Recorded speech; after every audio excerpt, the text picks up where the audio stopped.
Hello, everyone. I would like to welcome you to the Master of Public Health virtual information session here at the University of San Francisco.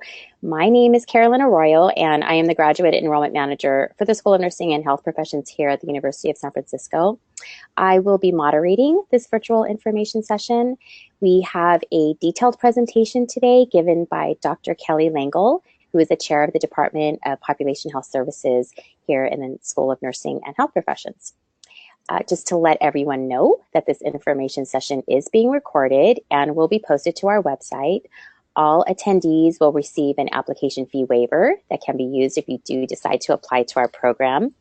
And I would like to invite everyone to ask questions anytime during the course of the presentation, and we will address as many as we can towards the end of the session. So at this point, I would like to introduce everyone to Dr. Langle, who will be presenting today. Thank you, Carolyn.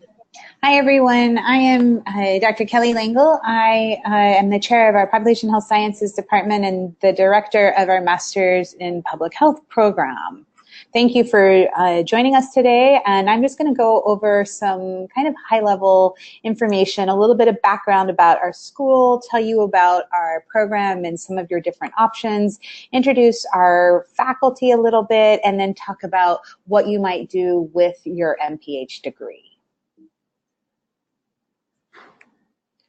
So the University of San Francisco has a long history of providing exceptional education. We're the oldest university in San Francisco, and we're the second oldest college in the state of California. USF has 5 schools: management, law, liberal arts and sciences, education, and the School of Nursing and Health Professions, which is where our MPH degree resides. We offer more than 100 degree programs, and we have over 10,000 undergraduate and graduate students. That's about 6,000 undergrads and 4,000 graduate students. Our main campus is located in the center of San Francisco. We're adjacent to Golden Gate Park. This picture that you see here is our main campus. We call it Lone Mountain Campus. You can walk to the top of those steps on a sunny day and have a beautiful view of the city in all directions. However, we also hold classes in our Sacramento campus and also online. USF is a mission-driven Jesuit school. What does that mean for you? Well, for centuries, Jesuits have advanced academic excellence in the service of humankind, educating students of all cultures, beliefs, and capabilities, and inspiring them to strive for justice. Being mission-driven means that we train health professionals to be excellent practitioners and skilled professionals within the context of certain fundamental values. So throughout our curriculum, we challenge students to consider issues of diversity and social inequities, and then we provide you with training so that you have the leadership and critical thinking skills in order to drive change. The vision of the School of Nursing and Health Professions at the University of San Francisco is to prepare health professionals to address the determinants of health, promote policy and advocacy, and provide a moral compass to transform health care in order to further equity and positively influence quality, delivery, and access. The Masters in Public Health program is part of our School of Nursing and Health Professions. We call it SONHP. We have approximately 1,200 undergraduates and more than 400 graduate students in the School of Nursing and Health Professions. There are a lot of different graduate school options within our school, so you can see a few of these here. Along with our Master of Public Health, we also offer a Master's of Science in Behavioral Health, and for those who are interested in getting your MPH, but with a content expertise in behavioral health, we offer a dual degree program where you would get both your MPH and your Master's of Science in Behavioral Health. We also offer a doctorate of clinical psychology, or a PsyD. We have a Master's of Science in Health Informatics that's also within our Population Health Sciences department. And then on the nursing side, we offer several different programs. We have a Master's of Science in Healthcare Simulation, a Master's in Science of Nursing, a Doctor of Nursing Practice, and a Bachelor of Science in Nursing. Several of these programs also offer dual degree options with the MPH, and so I'll talk about those a little bit later. So what's public health? So here are a couple of different definitions. The World Health Organization defines public health as all organized measures to prevent disease, promote health, and prolong life among the population as a whole. Its activities aim to provide conditions in which people can be healthy and focus on entire populations, not on individual patients or diseases. And similarly, the American Public Health Association defines public health as the practice of preventing disease and promoting good health within groups of people, from small communities to entire countries.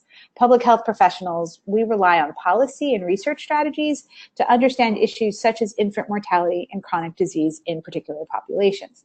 So clearly, public health is focused on communities. We're focused on the public. We're focused on large populations. You will gain some skills around individual health, around counseling, motivational, education, things like that, but largely it does have a population health focus.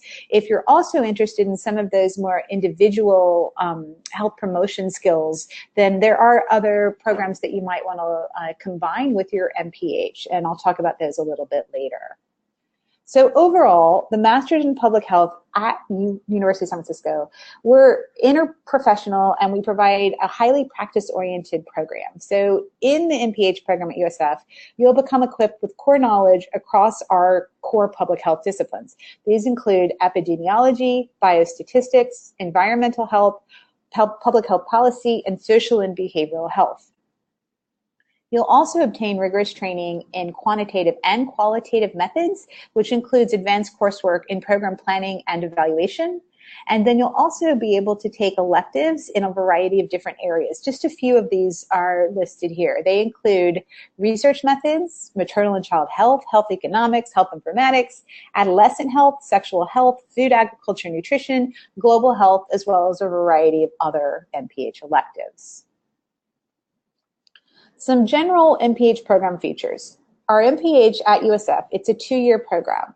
You will enter in the fall and then you'll complete it in 5 or 6 semesters and graduate in either May or August. And that graduation date is generally up to you.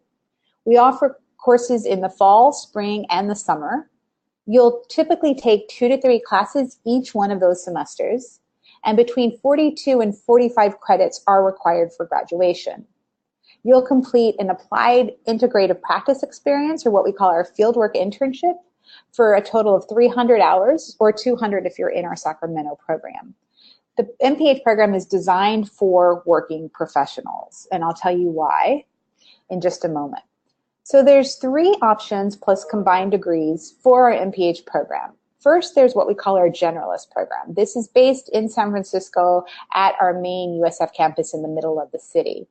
We also offer a fully online generalist program, which provides synchronous opportunities, but is largely an asynchronous program. We also have a concentration in health policy and leadership that we offer at our Sacramento campus. And then finally, we offer several different dual degree programs. So let's talk about this first option, our generalist program in San Francisco. Our classes meet at our USF Hilltop or main campus. We use a hybrid course model that alternates between online and on-site classes every other week. What this means is that you can expect to be on the USF campus about 1.5 times per week for in-person classes. And then each class alternates the next week with an online week in which you are required to do asynchronous reading and activities. That means that during those online weeks, you're going at your own pace and you are completing assignments, readings, materials, etc. at your own pace during that online week. Our classes, when you're on main campus for those approximately 1.5 times a week, our classes begin in the early evening. So that lets a working professional maintain their job while they're getting their MPH degree. And note that our faculty are always available for meeting with you in person or via video conference. We use Zoom for our video conferences. We all love Zoom. You will become an active and very competent user of Zoom. We offer several different Zoom meetings over the course of each semester for your classes, whether you're in the generalist program or other programs. And then you'll also have an advisor that's assigned to follow you through the MPH program, who you typically will develop a close relationship and receive guidance and mentoring throughout the program. So here's a picture of, at the bottom, this is one of our classes. I'm the person teaching in the purple shirt on the right. This also provides the main classes that you will take throughout the generalist program. So here you see public health, health promotion, biostatistics, epidemiology, communicating for healthy behavior and social change, our health policy class that focuses on social justice, policy, ethics, and law, public health program planning, management, and evaluation, environmental and occupational health, public health systems leadership and administration, and finally your fieldwork internship and your capstone. And you'll have your electives sprinkled in those core classes. In the MPH program for graduation, you're required to complete 4 different electives. This information is available online on our website too. Now, our second option is this unique fully online program that we offer. So our online program provides highly planned modules with lecture content and transcripts. We use the latest pedagogical approaches. We have an expert design team, instructional design team that we work with in designing each one of our online classes to make sure that you are getting the latest and greatest and that you're being taught with best practices in online education. We use discussion boards frequently, and also you're going to engage in team projects. This is true in the online program as well as the generalist program I just talked about. But we really focus on collaborative learning and peer-to-peer engagement. A lot of that is because in your public health career, you're typically going to be working in teams. In the online program, faculty are always available for meeting with you via video conference, or if you happen to be local or in the area, then you're always welcome to meet with faculty in person.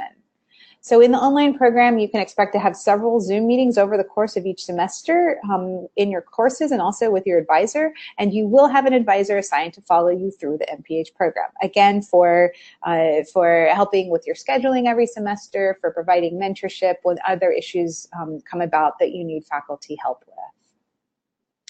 Now here's an example from our program planning, management, and evaluation class, just so you can kind of see what an online course might look like. We use Canvas, which is very similar to Blackboard, if that's something that you use.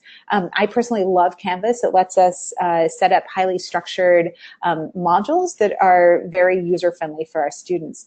On the left, you see our team project. This was this class requires students to be in teams, and this was a team Zoom, a team video conference that one of our teams was having. On the right, you can see the 6 different team topics for this particular course. One group focused on tuberculosis in incarcerated populations. Another team focused on obesity prevention in low and middle income women. A third team targeted fall prevention among older adults. A fourth team tackled environmental health in the global community. A 5th team focused on violence against women in low-income communities, and the 6th team focused on improving mental health among adolescents. So really a variety of different topics that you have your choice of what to tackle in this particular class. And then finally, there's a quote from one of our students who said, "This has been one of the most challenging and eye-opening experiences I've had in education. I've had semester-long group projects, but I felt like in this one, somehow we had the flexibility to do almost anything for our intervention, and the assignments never stifled creativity." So this is just a snapshot of what you're going to see and be exposed to, and kind of the learning pedagogy for our online program. Now, third, we also offer an MPH concentration in health policy and leadership on our Sacramento campus. The Sacramento campus is right across from the Amtrak station, just as an FYI. The Sacramento program provides a specialized interprofessional program with advanced coursework in policy, leadership, and management. And you're also going to receive rigorous core training in U.S. and global health policy, leadership, and management with advanced coursework in population health informatics, grant writing, and research methods. This concentration requires 42 credits that includes 11 courses, 3 electives, and 200 hours of fieldwork and capstone. Now, our fourth option are these dual degree programs. Here I've just highlighted a couple of our dual degree options, but there are in fact some additional ones. The first is our MPH Master of Science in Behavioral Health dual degree program, where you graduate with both your MPH and your MS MSBH degree in 2 years. It requires 60 credits for graduation, which saves you about 20 credits over if you did these degrees individually. And it's designed for students who want to gain public health skills with that behavioral health content expertise. I am the program advisor for the MPH MSBH dual degree program, so please contact me if you want more information. You can also look at the dual degree program on our website. The second program is our Master's of Science for nurses along with the MPH degree. So this is designed for students who want to become registered nurses and clinical nurse leaders while learning about the broader determinants of health and essential tools to prevent disease and promote health of populations. Dr. Mira Nosek is the contact for this program, and her email you can also see there. And then finally, we have a Master's in Public Health with a Doctor of Nursing Practice and Nurse Practitioner combination. And this is designed for students who want to gain their family nurse practitioner and psychiatric and mental health nurse practitioner degrees. And you want to provide community-based care services with a specific focus on vulnerable groups. The contact for this particular dual degree program is Dr. Alexa Curtis, and you are welcome to contact her for more information. This is a picture of our current MPH MSBH dual degree cohort. These were the students who started in fall of 2017. They're a terrific group of students, and one thing just to note is the incredible diversity of our students. This is typical of all of our population health science students, and in fact, the University of San Francisco was just ranked as having the second most diverse student population of all colleges in the United States. Now let me talk for just a minute about your required fieldwork and capstone for your MPH program. So you're required to complete a 300-hour fieldwork internship in a public health agency. This is 200 hours for our Sacramento concentration in health policy and leadership. So what you do is you complete 4 units of a fieldwork class, and you complete this over 1 or 2 semesters. So you'll complete your fieldwork class along with your fieldwork placement in your 5th and or your 6th semester. So that would be in the spring, perhaps continuing into the summer of your 2nd year.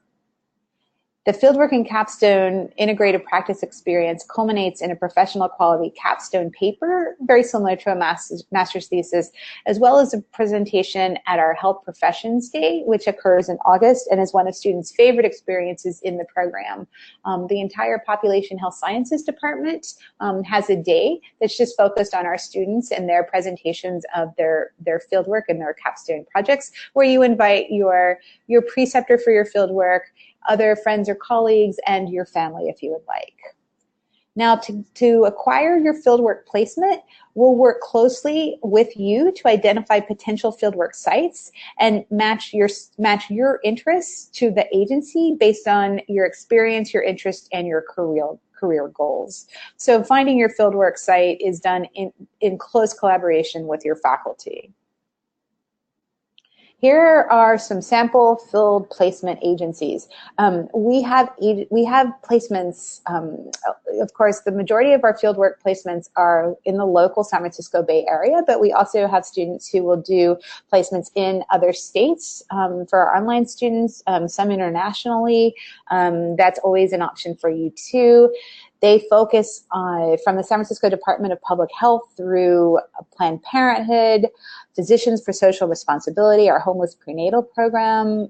We've had students work at the World Health Organization. We have students who work at University of California, San Francisco doing research. We have students currently working with the Latino Coalition for Healthy California, with the Breast Cancer Fund, really all kinds of different opportunities. Now let me talk for just a moment about our faculty. We have an incredible group of faculty. Here's just a little bit about our full-time faculty who will be teaching your core MPH classes. So I'm a health behavior scientist. I'm up there at the top right. Dr. Mira Nosek, who is the current MPH program co-director. She's trained as a nurse and a midwife and has a focus on women's health policy. Dr. Courtney Keeler is a health economist and policy expert. Dr. Barb Sadler is our environmental health expert. Dr. Marie-Claude Couture is an epidemiologist and statistician. Dr. Erin Grinstein is a health services and policy expert. Dr. Rich Callahan, who teaches in our Sacramento program, is focused on nonprofit and public administration, strategic planning, and leadership. Dr. Dori Escobar has expertise in partnerships and community health and is currently our fieldwork coordinator. And Dr. Kathy Raffel is a social worker and a behavioral health care specialist. We also have some wonderful part-time faculty that we work with. So Catherine Hall Trujillo was the CNN Hero of the Year, founder of the Birthing Project, and a former California Public Health Administrator. Dr. Lena Su was a senior technical specialist with the International Labor Organization and the World Health Organization, and she actually drafted the ILO WHO HealthWise Action Manual and Early Warning Rapid Response System. She has incredible expertise in global health as well as policy. Dr. Kelly McDermott has expertise in health services research, behavioral health, integrative health, and digital health. And Dr. Elizabeth Marlowe is our expert in community-based participatory research with a focus on caring for formerly incarcerated people. Now, once you have your MPH degree after your 5 or 6 semesters of our program, what can you do with it? Well, the MPH is my favorite terminal master's degree. You really receive this wonderful skill set that lets you apply what you learned in the MPH program to any issue across the health spectrum. And oftentimes students find that the skills they gain in the MPH program are actually useful outside of the health area in case that's where they want to go or find themselves needing to be in a non-health area.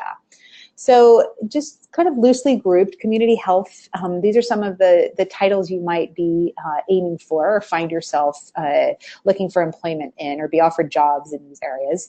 As Director of Community Health Services or Training, an HIV/AIDS Service Planner, a School Health Coordinator. You might be a research coordinator or a research assistant. I just had a student who was offered a senior research job at Kaiser Permanente here in the Bay Area. You might focus on health education and health promotion as a health education specialist, a corporate wellness coordinator, a public health nurse, or an outreach program director, for example. In health policy and management, you might find yourself as a management policy advisor, a policy analyst, or a health policy formulator. You might function as an epidemiologist at a local level. You might be an epidemiologist at the state level. You could work for the Centers for Disease Control or the World Health Organization as an epidemiologist. Or you might focus in environmental health and become an industrial waste director, a radiation safety specialist, or an infection control officer. So as you can see, there are limitless opportunities in public health. Public health is a very, very exciting area.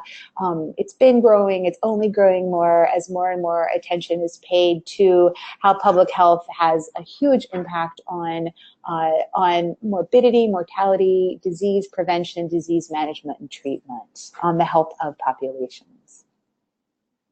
Now, just briefly, if you are planning to apply, one thing to keep in mind is that we take a holistic approach when we're reviewing applications. So if you're not strong in one particular area, or perhaps you have a lower GPA, still consider applying because we will look at your entire package of application materials. What we're looking for is 2 main things. First of all, we want to make sure that you're going to succeed in our graduate courses. So we want to make sure that you have that academic inclination and that you're able to achieve passing grades in your public health classes at the graduate level. The second thing that we're looking for is really the fit between your career goals and what we're able to offer you with the MPH degree. And we want to make sure that there's a good fit such that it's a good decision for you to commit to our program and us to commit to you. Once you are accepted into our program and you enroll, then we are 100% committed to ensuring your success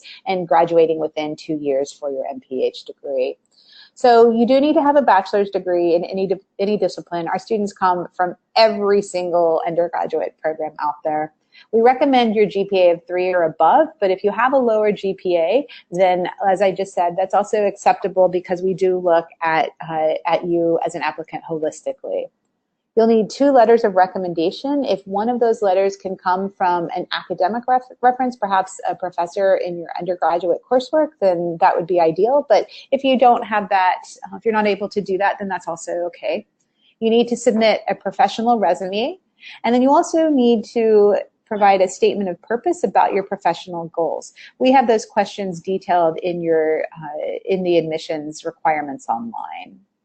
You also need to submit your transcripts from all your post-secondary schools. So after high school, you can submit unofficial transcripts, and if you're accepted, we will need you to submit your official transcripts. And then finally, you just need to complete that online application. So our priority deadline for the MPH program is March 15th, and then our regular deadline is May 15th. We do look at and review applications on a rolling basis. The program cost is done per unit. So our courses currently cost $1,340 per unit. In San Francisco, in our generalist program and our online program, you are going to complete 45 units. In the Sacramento concentration, you will complete 42 units. Scholarships may be available through a separate application upon admission. You'll get that information either upon acceptance or in May or early June. We also encourage you to look at the free application for federal student aid, or the FAFSA, and federal Stafford loans may provide up to about $20,000 per year. So this is the link for looking into financial support. Finally, if you have program and content related inquiries, you can contact myself or you can contact Dr. Nosik. If you have general admissions inquiries, please contact our admissions team. You can contact Tamara White, who is our current director of admissions. Also, just to let you know, we are having an in-person open house on our main USF campus where you would be taking classes next Tuesday, March 6th. It'll take place from 4 to 5 p.m. and it's located in our University Center, room 402. So that ends the presentation. And now if you can write your questions, then Carolyn is going to help moderate a question and response. Yeah, thank you, Dr. Langle. We do have a few questions that have already come through. So I'll start with the first, which is, can you explain a little bit what is the difference with the Sacramento program, since it has less units that are required and less amount of time for field work? So the Sacramento program is really designed for folks who really want to focus on health policy and leadership. And because of that, it has slightly different requirements than the main MPH generalist or online program. So there are a few adjustments to your courses. You'll take strategic planning, as I mentioned, global health policy and advanced research methods and grant writing are part of your core curriculum, whereas some of those are electives for the generalist MPH or online MPH program.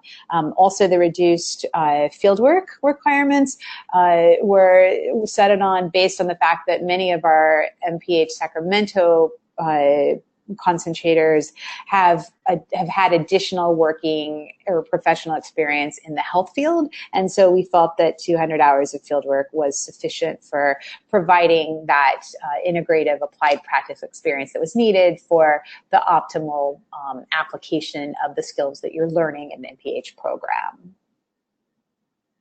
Great. Okay, let's see here.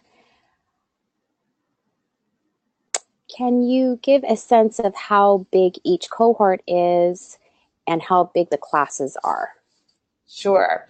So we aim to admit 2 cohorts for our MPH generalist program starting this fall, and 1 cohort of online students, as well as 1 cohort of our MPH concentration in Sacramento.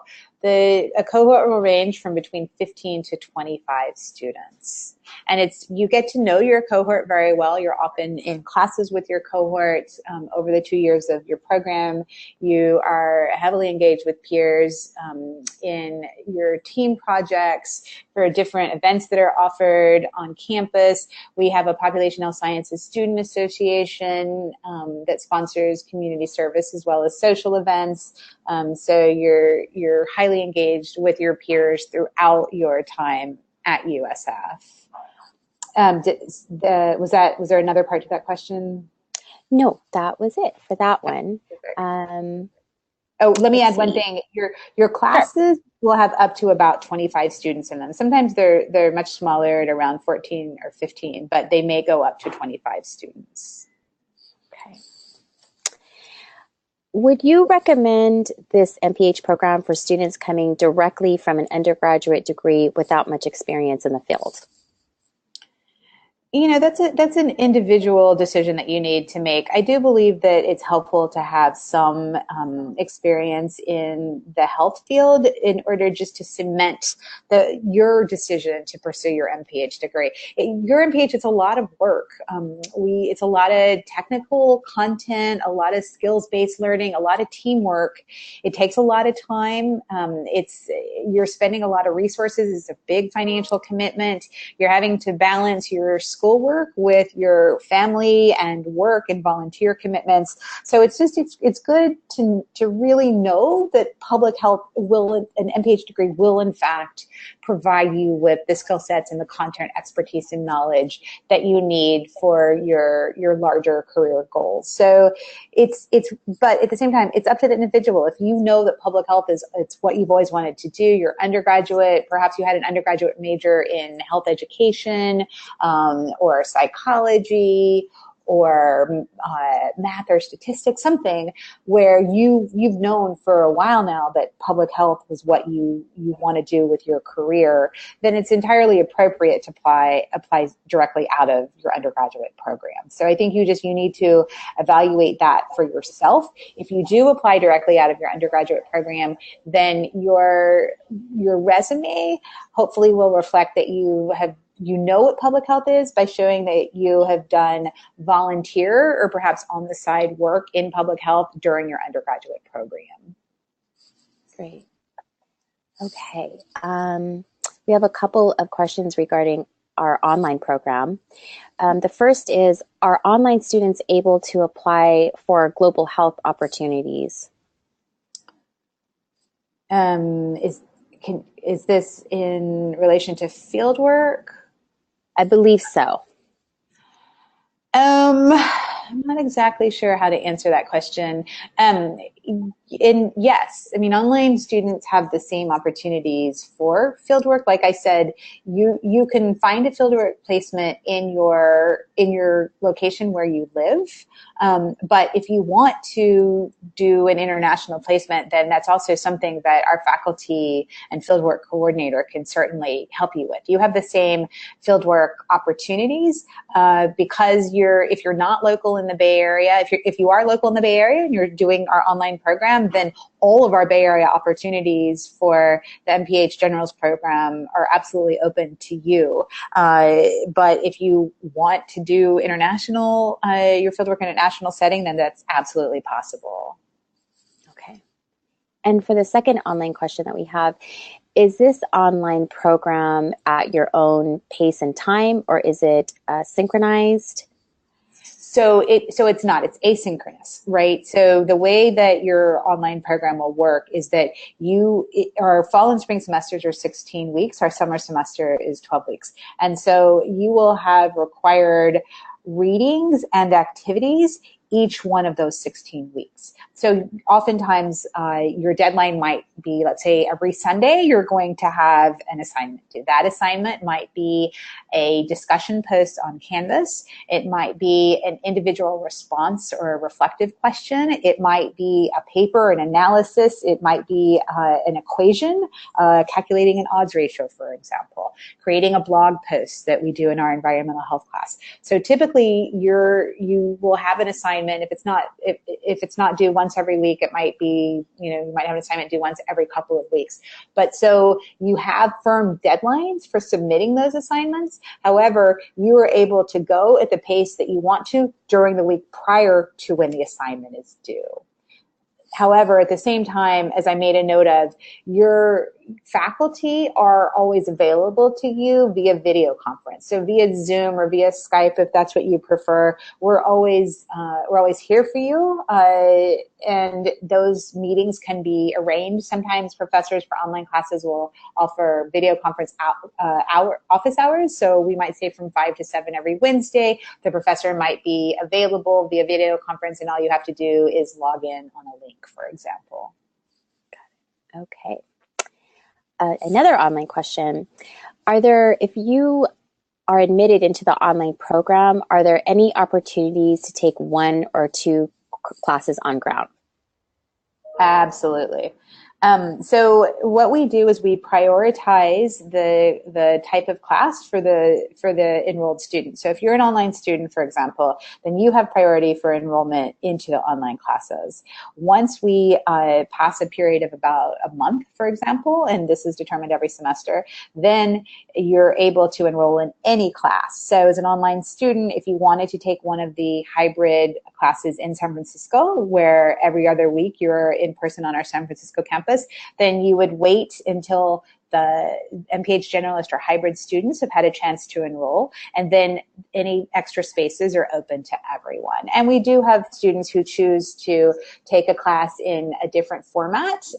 Sometimes it's the opposite, where one of our MPH generalist student who typically takes classes in San Francisco decides that he or she wants to take a class that's fully online, for example, during the summer, because it provides them with more flexibility. So you do have the option. It's a secondary option for you, but there is that option.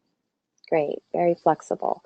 Okay, is there an option to, is there an option to complete the program in less than 5 or 6 semesters?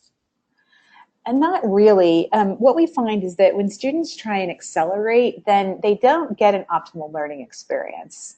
So it is something that you could discuss with your advisor once you enroll in the program, but we don't offer that option from the start. We want to make sure that you're going to be successful in your classes, and accelerating your program requires you to take 1 or 2 more classes each semester, and so it's a really heavy load. And often students struggle with that, even thinking, oh, I can handle this. And so there's not really the opportunity, although it is something that you could discuss with your advisor when you start the program. And there's a similar question. If you are able to complete the program in less than 5 or 6 semesters, when would the fieldwork start?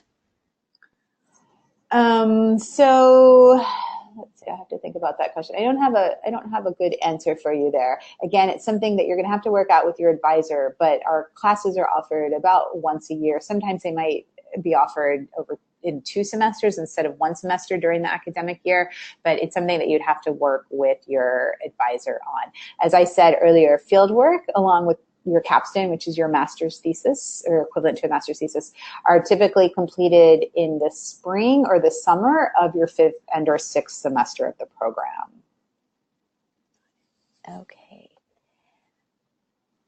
Is a GRE required? It is not. So we find that the GRE does not provide us with too much additional information. However, if you have taken the GRE and you're submitting your scores anyway to other schools, then go ahead and submit your scores to us. It's just additional information for us to have, but they are not required. So I'm going to combine 2 questions. What is the difference between fieldwork and internship? And also, what is involved in the capstone? Is it a paper or is it a presentation? Okay, great. So fieldwork and internship are the same. So I apologize if I was not clear in the terminology. In our MPH Generalist and Online program, you're required to complete 300 hours of fieldwork. Same as the internship. It's the same thing. So your field work is typically done on site with an agency. I tell students to think about spending about 1 day, 8 to 10 hours a week if they're doing at their site, if they're doing their field work over spring and summer. If they're doing it only in spring, you can think about committing 2 days a week to your fieldwork. However, there are other ways to arrange fieldwork depending on your setting and depending on your project focus within fieldwork. So this is also a second important aspect to your fieldwork placement. In your fieldwork placement, you're going to have a focal project. So you're going to work with the preceptor. Your preceptor is your point person at your agency you're working with. You'll work with your preceptor to determine what your project focus might be. It might be an evaluation, it might be data analysis, you might be conducting a needs assessment, you might be developing a program or implementing a program, you might be conducting, writing a policy brief. There's so many different options for fieldwork. It's actually really exciting to think about, and we encourage students to think about their fieldwork when they're coming into the program, even though you won't actually be in your fieldwork site until your 5th semester typically.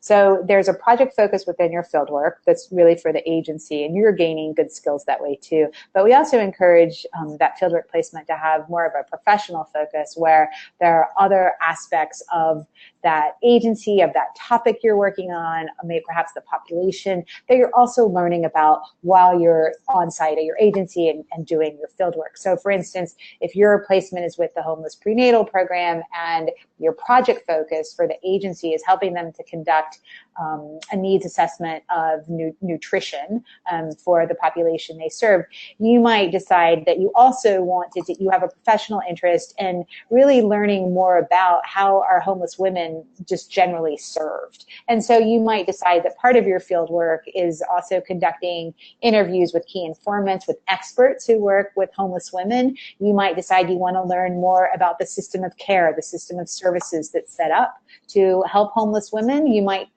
develop an interest in how are families in general served in homeless populations.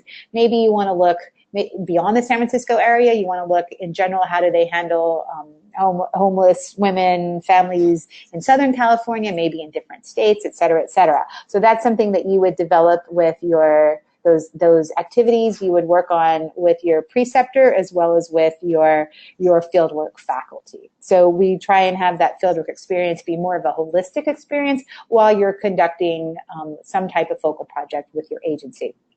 And then the other question around what is your capstone? So your capstone is based on your fieldwork.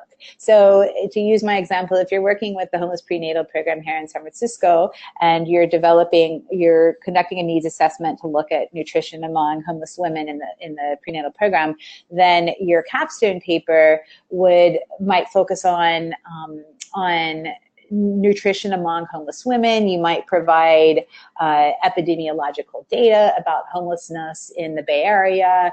You might do a literature review around what are the specific needs of homeless women, what's contributing to homelessness, what does the literature say about nutritional needs among the homeless. And then you're going to go into what's the data collection that you did. So you'll talk about the methods that you used. You'll talk about how you generated your sample, how you analyzed the data you collected, and then you'll talk about the results and recommendations for addressing the nutritional needs of homeless women within the homeless prenatal program.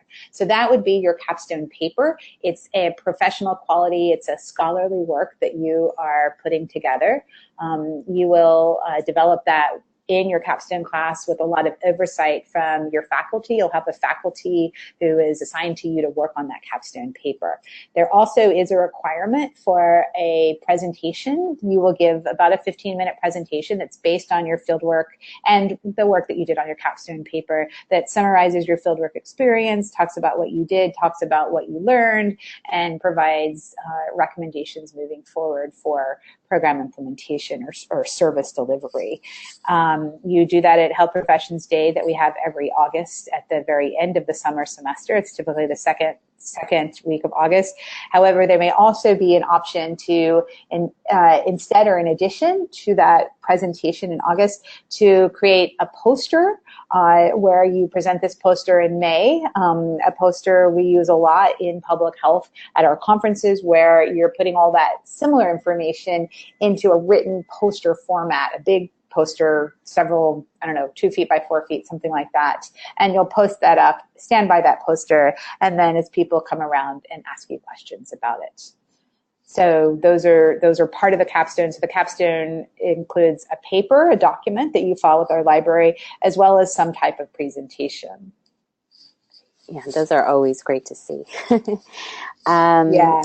It's really wonderful. Health Professions Day is something that I encourage all of our students to attend. Is sometimes students who are starting the program in the fall will actually come in August to see the Health Professions Day to get a sense of what is it and what are students doing in their fieldwork placements. And certainly at the end of your first year, you'll want to come and attend Health Professions Day so that you get a much better sense as you're starting to move into thinking about your fieldwork for the following year. Right. Okay, we do have another question coming in. For those of us that are working full-time, can you give an idea on how much time will be dedicated to both studying and class time? There is a formula for this, but I'm sorry, I never remember the formula. For one unit, it's about, I think it's, I cannot remember. Carolyn, do you know what the I don't, but I know that there is a formula for that. I think but I don't. 4 hours a week. Does that sound about right? So if you're having so if you take a 2-unit class, then you would be thinking about 8 units. I don't actually know the answer to that. And instead of giving you the incorrect information, if you have that question, if you want to email me, then ask that question and then I can get you the correct information. It definitely, there's some juggling that you need. You need to be good with time management in order to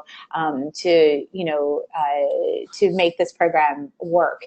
Two notes. First of all, it is designed for the working professional. So just to keep in mind that if you're taking our generalist or our Sacramento concentration program, these classes meet every other week in person, but they're all evening classes. And so typically our students are working during the day and then they leave work perhaps a little bit early, maybe around 4, depending on where you live, in order to get to campus around 5 o'clock. But they are evening classes so that you can maintain your job. Second point I want to make is that working full-time, maintaining a 40-hour work schedule, it can be a little bit challenging. Students do it, so it's actually fairly common. However, when you're taking classes, when you're enrolled in the MPH program, if you have the ability to decrease your work hours to closer to 30, sometimes even 20, but more part-time, then that can also be helpful.